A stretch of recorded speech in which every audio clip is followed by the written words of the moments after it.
Bienvenue à toutes et à tous dans cette émission consacrée au nouveau code de l'investissement immobilier dans la pierre papier.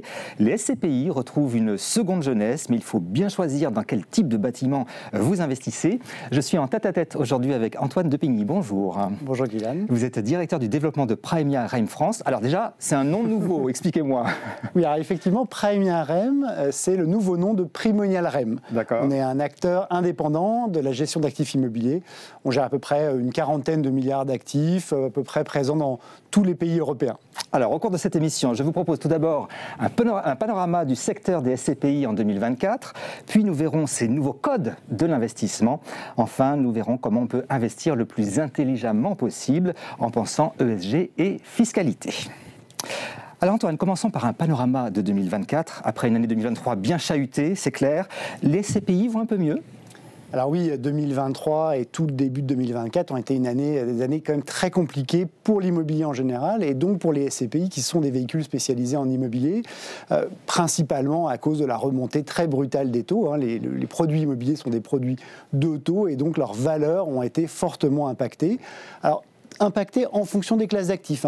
Il y a effectivement un certain nombre de différences en fonction des classes d'actifs. L'immobilier de bureau a plus souffert que de l'autre côté, l'immobilier résidentiel ou l'immobilier de santé, qui s'en est quand même mieux tiré. Là, on est sur la partie valorisation et on voit aujourd'hui que ces véhicules, les SCPI, ont plutôt bien résisté en termes de revenus. Puisque, même s'il y a des disparités, mais les anciens, les nouveaux, globalement, en moyenne, vont délivrer des revenus qui sont sensiblement équivalents en 2024 qu'en 2023, qu'en 2022, donc entre 4,25 et 4,50. Donc c'est quand même des résultats qui sont très honorables et c'est un peu le principe même de cette classe d'actifs, délivrer des revenus réguliers. Et la collecte a repris aussi pendant l'année. Alors évidemment, la collecte s'est complètement finalement arrêtée, elle s'est figée en 2023 et là elle commence à revenir avec des spécificités nouvelles. On voit des acteurs nouveaux ou des demandes aujourd'hui qui sont particulières par rapport à ce qu'on pouvait trouver auparavant. Alors vous le disiez, le contexte d'inflation, le contexte de taux élevés qui tend tout ça à se stabiliser, qu'est-ce que ça change pour l'immobilier concrètement ? Alors aujourd'hui on parle, c'est bien parce qu'aujourd'hui on parle de baisse des taux. Alors enfin, finalement on a connu un environnement à taux zéro pendant 15 ans, une forte remontée pendant 2-3 ans et là une baisse des taux. Mécaniquement la baisse des taux ça induit au moins une stabilisation des valorisations de l'immobilier, c'est-à-dire que ça va arrêter de baisser concrètement et que même on peut envisager une reprise des valorisations à moyen terme, voire même à court terme pour les actifs les plus demandés. Alors si je traduis, est-ce que ça veut dire que c'est le bon moment d'acheter des SCPI ? Alors, en tout cas, c'est pas un mauvais moment. J'aime bien votre réponse. Pourquoi je dis ça ? C'est pas un mauvais moment. C'est pas un mauvais moment parce que l'immobilier, c'est un temps long. Donc, en fait, dire exactement quel est le bon moment, c'est-à-dire le jour exact où les valorisations ne vont faire que réaugmenter, c'est difficile. Mais au moins, sur une optique moyen terme, effectivement, on est dans une zone d'atterrissage. Donc, à quelques mois près, c'est plutôt un bon moment pour revenir sur la classe d'actifs immobiliers et spécifiquement à SCPI. Alors voilà pour ce tableau 2024 des SCPI. Intéressons-nous maintenant au nouveau code de la pierre papier. Alors ces nouveaux codes, eh bien, il faut, vous le savez, diversifier ces actifs, mais dans des domaines bien précis. Lesquels avez-vous repérés précisément ? Alors, c'est vrai qu'on parle de nouveaux codes parce que l'immobilier, on va dire, historique, c'était essentiellement du bureau et du commerce. La plupart des institutionnels ont un patrimoine qui était essentiellement bureau-commerce. Et on voit que ces investissements-là, aujourd'hui, sont ceux qui souffrent le plus, ou en tout cas qui posent le plus de questions. De l'autre côté du spectre, on a des actifs qu'on appelle alternatifs. Alors, ils étaient alternatifs parce que ce n'était pas la majeure partie des investissements, mais ceux-là, en tout cas, tirent leur épingle du jeu. Et pourquoi ? Parce que c'est des actifs dont les ressorts, on va dire, ne sont pas uniquement financiers. On parle du résidentiel, on a besoin d'énormément de logements, je pense qu'on en parle partout, on le vit au quotidien, on a besoin de santé, d'éducation, on a besoin de logistique. Voilà, c'est cette typologie d'actifs aujourd'hui qui a vraiment le vent en poupe et qui doit, et d'ailleurs on le voit dans les nouvelles SCPI, dans la conception de ce que demandent aujourd'hui nos porteurs de parts, constituer la majeure partie du patrimoine. Alors on va rentrer dans le détail de ce que vous nous dites. Tout d'abord la santé, c'est très intéressant. Est-ce que vous avez des exemples de vos investissements que vous pouvez donner ? Oui, alors, évidemment, nous, on est très, très spécialisés en immobilier de santé. On gère à peu près la moitié de notre patrimoine en immobilier de santé. Et l'immobilier de santé, c'est plein de choses différentes. Ça va, par exemple, exemple de ce qu'on appelle le long séjour. Donc ça, les longs séjours, c'est les établissements qui accueillent notamment des personnes âgées dépendantes, les fameux EHPAD. Mais ça peut aller aussi sur tout ce qui est résidence service senior. Donc là, c'est un niveau de médicalisation qui est un petit peu moindre. Et de l'autre côté, vous avez des structures de court séjour. Donc ça peut être soit des cliniques type clinique ophtalmo, alors psychiatrique en général, c'est long séjour malheureusement. Oui, hélas, oui, obstétrique par exemple, ça c'est court séjour également. Mais ça va également dans tout ce qui est maison médicale, cabinets médicaux. Le secteur est très très très important. C'est quand même une part assez significative à la fois des besoins aujourd'hui qui ne sont pas couverts par, on va dire, par la puissance publique. On imagine que toute la pyramide des âges, pyramide qui n'en est plus vraiment une, qui est plutôt une sorte de patate aujourd'hui, va nécessiter de développer une part très significative d'établissements. Et ces établissements, ce seront majoritairement des établissements privés. Donc c'est là où nous, on intervient. On vient financer finalement un besoin qui est un vrai besoin structurel de l'économie et puis de la vie de tous les jours des Français. Alors voilà pour la santé. Vous investissez aussi beaucoup dans le résidentiel.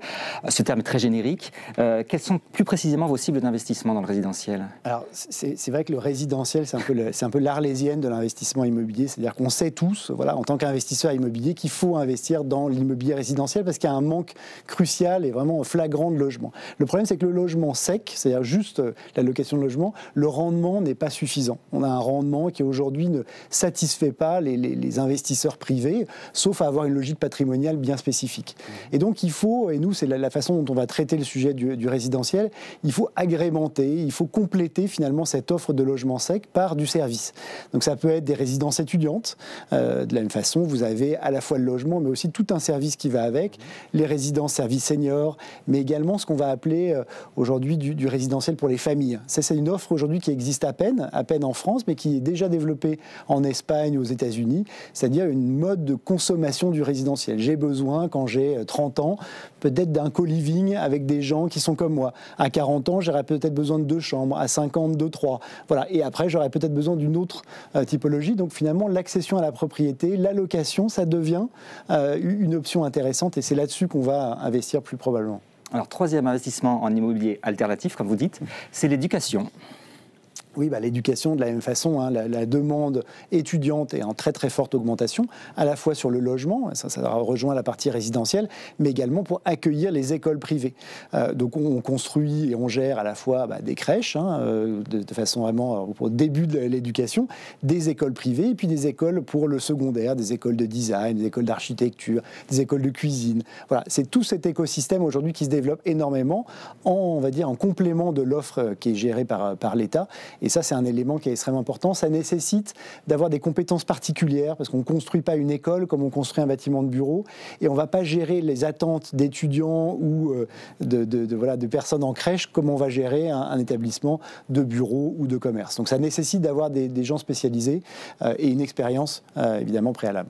Alors tout à l'heure, vous avez un petit peu évacué les bureaux et les commerces. Je voudrais savoir, c'est l'ancien monde ou pas? Vous n'y croyez plus ou... Alors, c'est l'ancien monde et c'est le monde de demain à la fois. C'est parce qu'on est aujourd'hui dans des bureaux, on utilise le bureau, mais on va utiliser le bureau différemment. On a cru, pendant la crise sanitaire, que personne ne reviendra jamais au bureau. Bon, finalement, tout le monde est revenu. Puis maintenant, les gens reviennent progressivement à un mode hybride, à la fois du télétravail et du présentiel. Et ça nécessite une adaptation assez forte des établissements. Donc oui, on croit au bureau, mais on croit à l'adaptation de ce mode qui va prendre plusieurs années.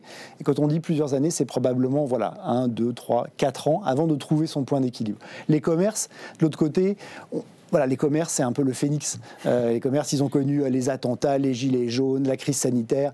Finalement, les commerces, et notamment les commerces de pieds d'immeubles dont le modèle devait survivre, ils ont survécu et resteront pérennes. Voilà. C'est vraiment, on va dire, l'avenir de l'immobilier commerce est probablement plus près de nous. L'immobilier de bureau, ça va prendre un peu plus de temps. Donc je résume en tout cas, les grands nouveaux codes de l'investissement par des SCPI, c'est notamment les domaines de la santé, du résidentiel et les services et l'éducation. Alors voyons maintenant comment on peut investir encore plus finement. Alors il faut à présent parler de la stratégie autour de la durabilité, les fameux critères ESG, c'est très important dans les SCPI. Ah oui, en fait, c'est très important en immobilier et en SCPI en particulier parce que on va dire les critères environnementaux, notamment, ce sera fondamental dans la performance financière de demain. Je crois qu'il faut être assez pragmatique. Effectivement, on a tous envie d'investir de façon durable et on va dire responsable, mais en plus de ça, on sait que ces critères-là, demain, seront déterminants en termes financiers. On a notamment un certain nombre de réglementations en France qui vont imposer et donner, on va dire, un caractère financier contraignant, notamment tout ce qui est décret tertiaire en France pour les bureaux, etc. Donc évidemment, ces critères aujourd'hui, ils sont intégrés dès l'acquisition, ils sont suivis dans le temps et ils vont un jour être monétisés, c'est-à-dire qu'on ne pourra vendre que certains actifs parce qu'ils seront des actifs durables, bien entretenus et qui seront bien notés, et les autres actifs auront probablement beaucoup de mal à trouver preneur. Et en même temps, cette durabilité, est-ce que c'est une demande de vos investisseurs soucieux de l'avenir? C'est un attrait supplémentaire?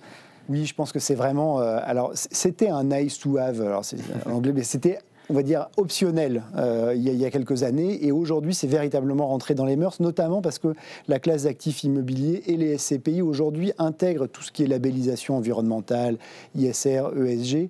Et donc, c'est rentré dans les mœurs. Ça devient une demande un petit peu automatique, comme d'autres classes d'actifs, on va dire, un petit peu avant nous, avant l'immobilier, l'ont fait. Aujourd'hui, ça devient évidemment une demande assez forte, qui est difficile à quantifier exactement, mais on sent qu'on ne pourra pas revenir en arrière. Alors investir intelligemment signifie aussi mieux gérer sa fiscalité. Est-ce que la SCPI, c'est un levier d'optimisation fiscale dans le bon sens du terme, bien entendu?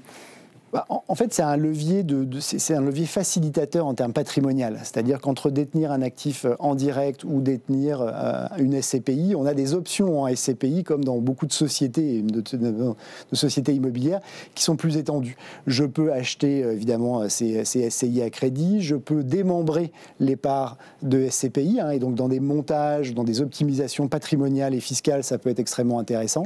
Et je peux également intégrer les SCPI dans des montage beaucoup plus complexe, avec effectivement un peu plus de souplesse que si je détenais un actif en direct. Donc effectivement, oui, on va dire que c'est facilitateur dans une démarche patrimoniale, notamment en termes de transmission ou d'optimisation avec d'autres catégories de revenus, notamment de revenus fonciers. Et pour la succession, effectivement, c'est intéressant. Évidemment, c'est très intéressant, et notamment dans ce cadre de démembrement qui est assez largement utilisé aujourd'hui par la place.